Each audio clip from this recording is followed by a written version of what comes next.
And here's a surprise. 6 days after the president signed the health care reform bill, a spokesman for the health insurance industry insists the bill does not require that the insurers offer coverage to children with pre-existing conditions.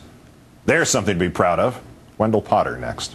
The health insurance industry tonight is insisting it does not have to start offering coverage to children with pre-existing medical conditions.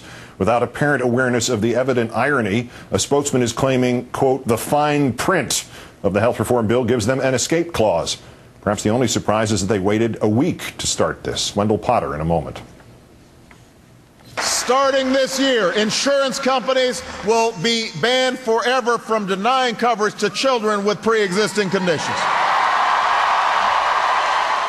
As of, says an insurance spokesman, 4 years from now. In other words, tough luck, kids keep suffering. An attorney for both employers and insurance companies by the name of William G. Schiffbauer today telling the New York Times, quote, the fine print differs from the larger political message. If a company sells insurance, it will have to cover pre-existing conditions for children covered by the policy. But it does not have to sell to somebody with a pre-existing condition, and the insurer could increase premiums to cover the additional cost.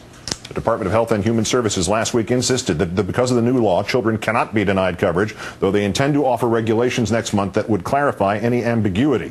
As to the implementation of the rest of the bill, in large part that falls to a nonprofit regulatory group called the NAIC, the National Association of Insurance Commissioners. More than 50 NAIC members, one from each state, territory, and the District of Columbia, will take the framework provided by the President's bill and help individual states institute programs like insurance exchanges. The NAIC met in Denver this weekend to figure out its course of action for the new law. Not coincidentally, they were joined by 1,700 insurance company executives who put in their 2 cents.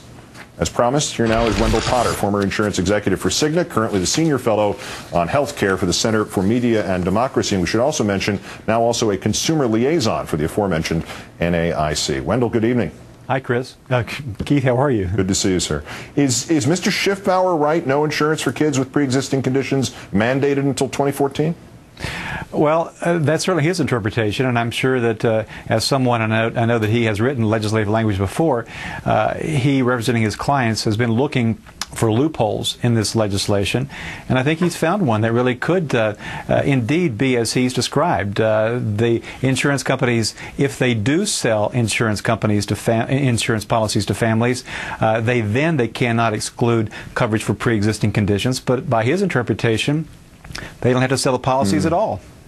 Since the Health and Human Services Department can write the clarifying code without another one of these 12-month-long political fistfights and dust-ups over it, and since this particular point, as Senator Rockefeller put it, makes the insurers look deplorable and outrageous, why did Schiffbauer say this? What advantage does he bring to the insurance industry? Because if this is good PR, I'm missing something. You know, I think sometimes spokespeople for the insurance industry slip up and say things that is candid and inaccurate, and I think this is an example of that.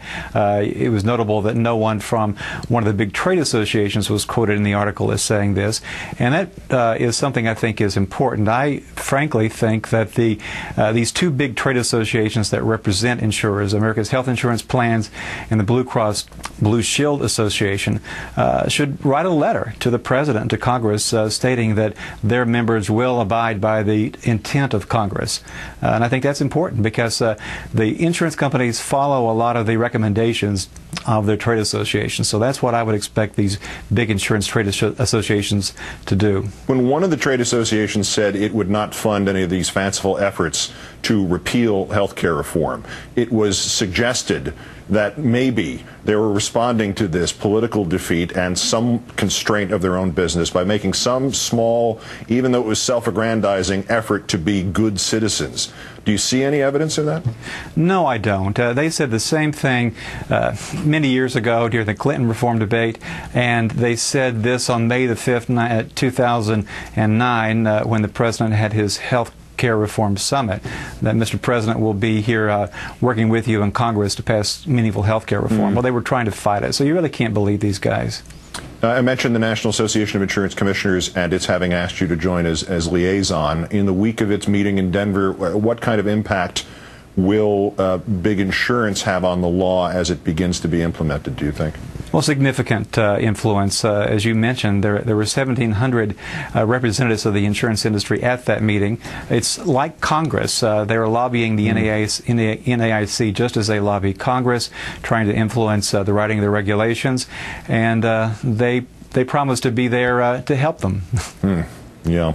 Wendell Potter, now to be a representative of consumer interests within the National Association of Insurance Commissioners. Great thanks as always for your time. Thank you, Keith.